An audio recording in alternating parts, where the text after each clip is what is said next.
Alright, Scar's out of the house, castle.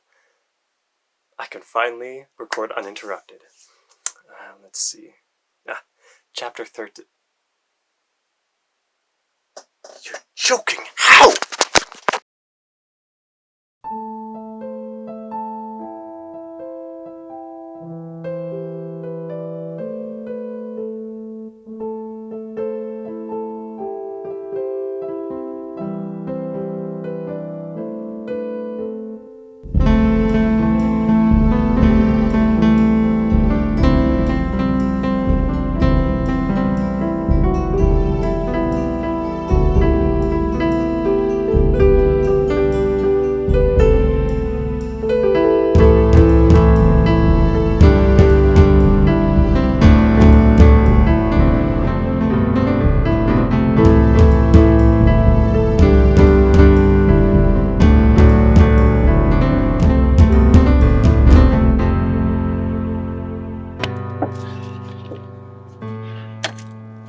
Took you long enough. Yeah, good thing you chose an easy spot.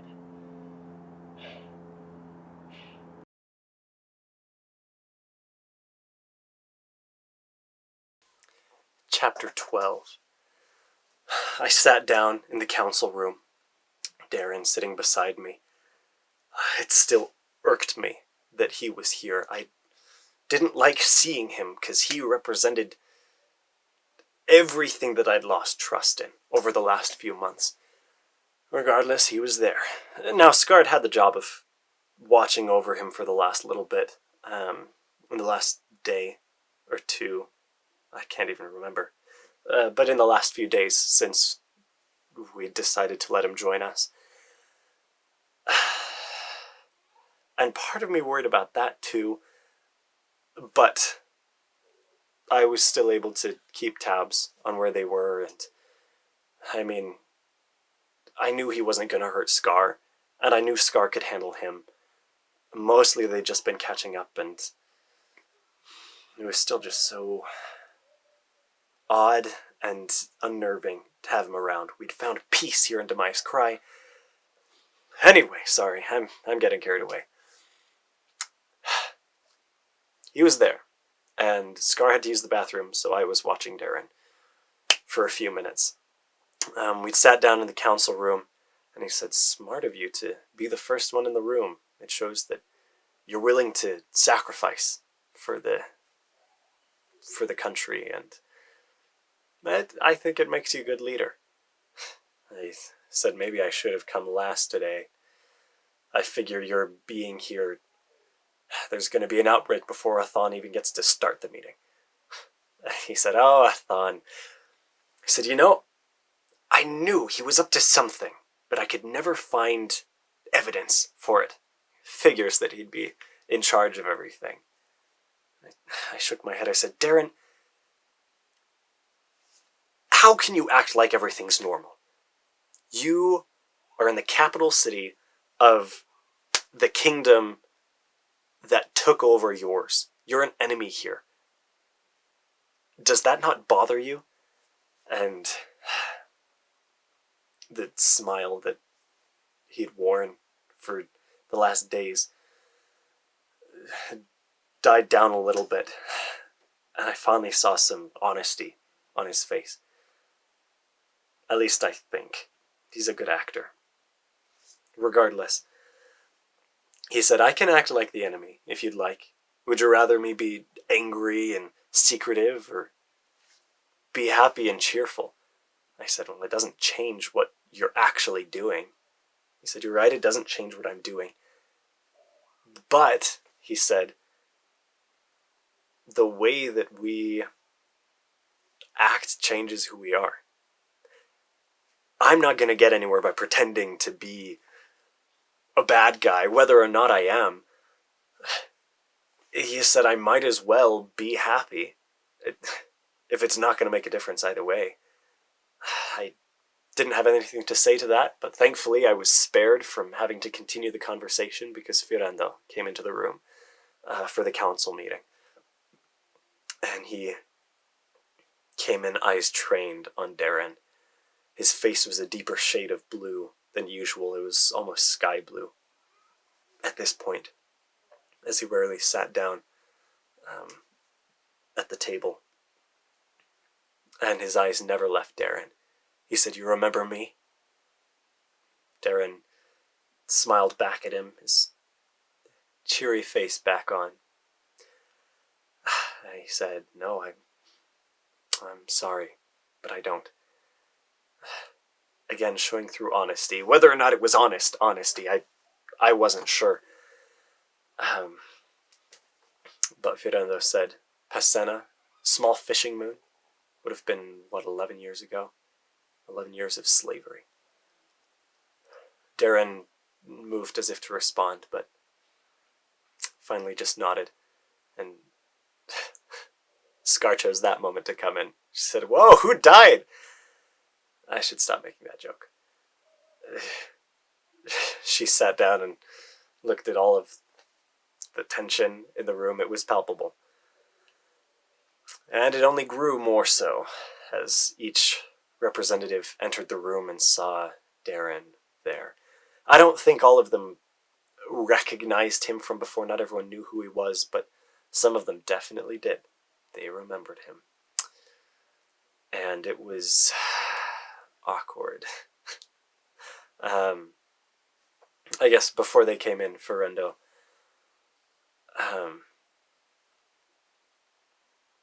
Scar was trying to get conversation going, and Ferendo said, "I'm not going to chat. And there's a Profithian that can pick up on things that I'm saying." And Scar said, "He's not a Profithian. He's as much human as as G and I are." Ferendo wasn't quite so sure. He said, by race technically, but by association, he's given himself to them. So yeah, it was not the cheeriest little bit before our council meeting. But eventually Athan got us started. He stood up and he said, "As you've all noticed, we have a guest. I invite everyone to be guarded in their comments, as we don't know what we can trust and expect from Darren Wise." He said, "Khana, we'll give time to your question during our next meeting after G gives an explanation about destiny and all of that." He said it in better words because he's an elf, but you get the gist. He said, "Today we're going to hear from Darren. G, I turn the time over to you." I stood up and thanked Athan, and I explained that since our last meeting, I'd been contacted by Darren Wise, who offered information about the current state of the Profithians in exchange for a place among us. By this point, there were 3 representatives that had their crystals held up to speak, and I continued on. I said, "Our place here is not to decide his fate. I've taken him under my custody as Emperor, and we are handling him. I just want you all to be here to hear what he has to say." That was too many hears in one sentence. I'm sorry. I probably said it that way in the meeting. I don't remember the specifics, but at this point, PN14 still had his crystal up, and I said, "Yes, PN14, do you have a question?" And he said, "I would know if his weapons and his gates and his surveillance have been removed." And I said, "That's a wonderful question, yes." I said, "At the moment we allowed him into the palace, we stripped him of his weapons and all technology that we could see of him. He also gave up a sphere that stopped destiny from seeing or affecting him. He still has an implant, so I can't tell his thoughts," which was troubling to me, but I tried to show confidence in the council because I wanted to show that I was a good leader and that I was in control. So I didn't mention all of the hesitance that I had. I just said, "This is what's going to happen." Athan had been giving me a little bit of training. Anyway, I said he's safe, and that satisfied them. I turned the time over to Darren, and he stood up and looked at the crowd. He didn't have the same cheerful smile that he'd had on before, but he looked each of the council members in the eyes before he began. He said, "Before I tell you anything,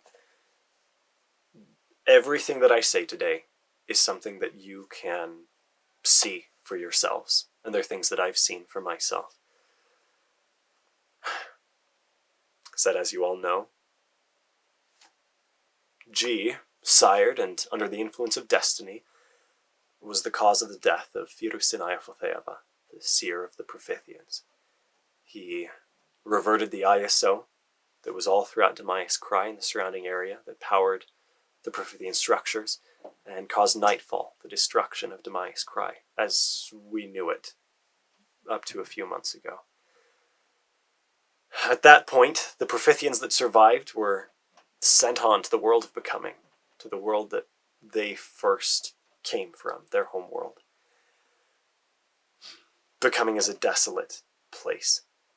That was the reason that the Profithians abandoned it, and coming back, it's been hard for them to adjust. There's been little for them to subsist on. Some of the Profithians have been taken in by family on the world of decision, or the world of trusts, other places on the world of truth, but for the most part, they've been stuck, and their ISO is not functioning the same way that it was ever since G caused that ISO reversal. He said they plan on taking back Demias Krai.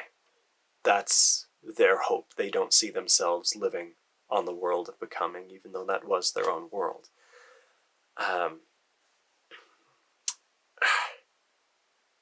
trying to remember what else he said. It was so long ago. I remember him talking about that. He also explained that that's right. He brought up the fact that the council and us Serremeans had been fighting back and claiming more cities. And this put added stress on the Profithians. More were coming into becoming, with no less supplies coming in, and they began to grow desperate, and they were starting to fight back. He explained that things had gotten worse, and that prompted the attack on Skynor. As he said this part, he nodded with respect to Hana, and she didn't seem outraged or in disbelief, but she looked across the council at the members who had in part caused that attack, albeit unknowingly. He explained as well that the Profithians were appointing another seer to be, the Profithian seer. He said, "I don't know this seer for myself, but based off of everything I know about them, this is going to mean a fiercer opposition against you. There are rumors right now about full-scale war, which would mean devastating conflicts, if not outright destruction of your people." He said, "With the sires that you have and the capabilities that you've gained through saving Skynor and other things, you can win this war. I fully believe that you can do so. I just hope that we can do it before the war even starts."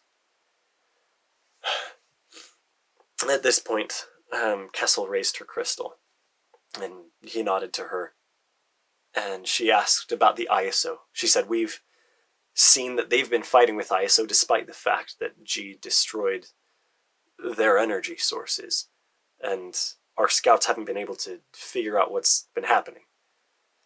She looked at me and said, "In part because of the destruction of their machines, I haven't been able to analyze anything." I was trying my best, and we had to stop him, okay? I didn't interrupt the council, but Kessel and I had a good talk about that afterward. We came to terms with everything. Anyway, But at that point we didn't know, and Darren explained that their researchers had been working furiously to create new ISO things. They'd created smaller, portable ISO converters, and he said that within a month or two, they planned to have all of the ISO power that they would need to wage this war against us. He said there are weapons that you've never even seen before, anti-searing technology. I don't know the specifics, but I know there are big things going on. At this point, I think it was Manos, raised his crystal and said, I'd like to change the topic for a moment if I could. He said, you have given us all this information, and if you're close enough to the Prophithians to have gained this information and are telling it to us, there's no way they're going to let you back. Why would you tell us these things? Darren said, that's a valid concern. He said, I've asked myself that question more than a few times in the last months. He said, I am a servant of peace. Everything that I did for the Prophithians was to hold the peace that they had. I knew that the way they did things hurt others.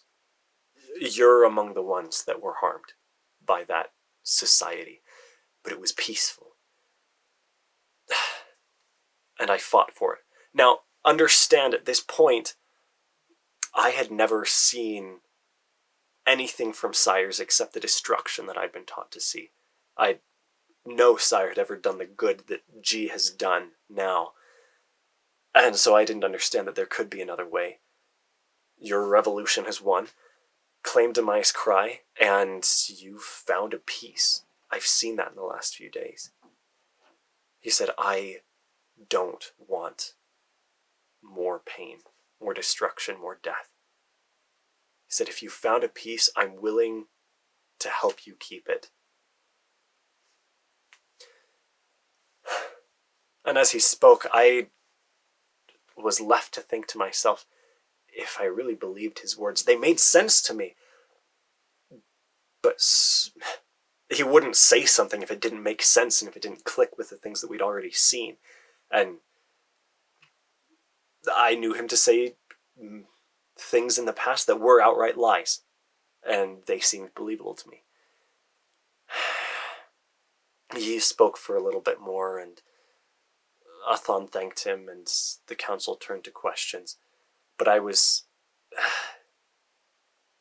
buried in my own thoughts for a little bit, just wondering how much we could trust Darren. As I looked across the rest of the council, I could see on their faces and get the sense from Destiny what they were thinking and feeling. And I wasn't surprised that Vsestian and some of the other representatives didn't believe a word of Darren's past what they already knew to be true. And just the fact that he was saying them made them less believable to us, even though we'd seen half of these things happen. I was surprised that others, Athon being one of them, were actually listening to what Darren had to say and mulling them over with more intensity than I was. And others, Khana being one of them, were almost as trusting as Scar. That was surprising to me. I found myself looking back to Darren. Not physically. I didn't want to look at him. He was to my side. I could see him well enough in my peripheral vision. But just wondering what he was thinking, what he was going for. And not for the first time I tried to get what he was thinking. I closed my eyes and reached out with Destiny, opened myself to the information that flowed in. And nothing was coming from Darren. I could feel the implant that he had. It was a fake tooth. or a part of a fake tooth. I actually still not sure. I need to ask him about that. Anyway,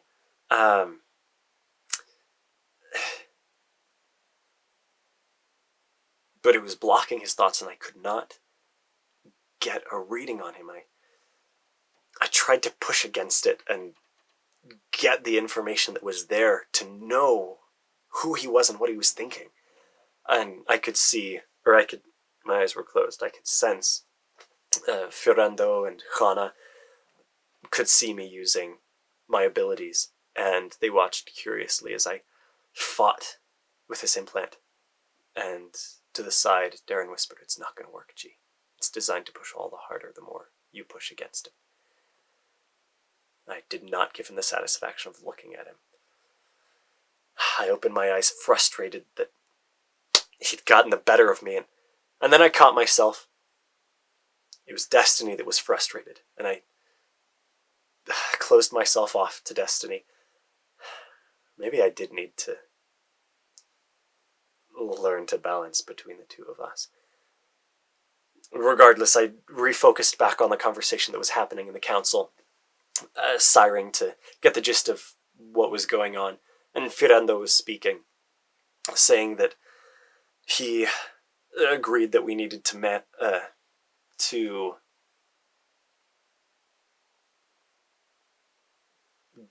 get the truth, to know if this was actually real. Can't remember the word. But to know if what Darren was saying was real. He said it's going to be dangerous, we don't know what's going. I nominate Scar and G to be a part of that mission. And at this point, Manos, the health representative, raised his crystal. I said, is it really that wise to be sending our Emperor on these missions? What if something happens to him? At this point, Scar raised her crystal, and when given voice, she said, G is the first sire of destiny. This is the whole reason that Athan is the representative to Demias Krai. G needs to be out there making things happen for destiny. That's always been his point. And Demias Krai needs to be able to live on even when he's not here.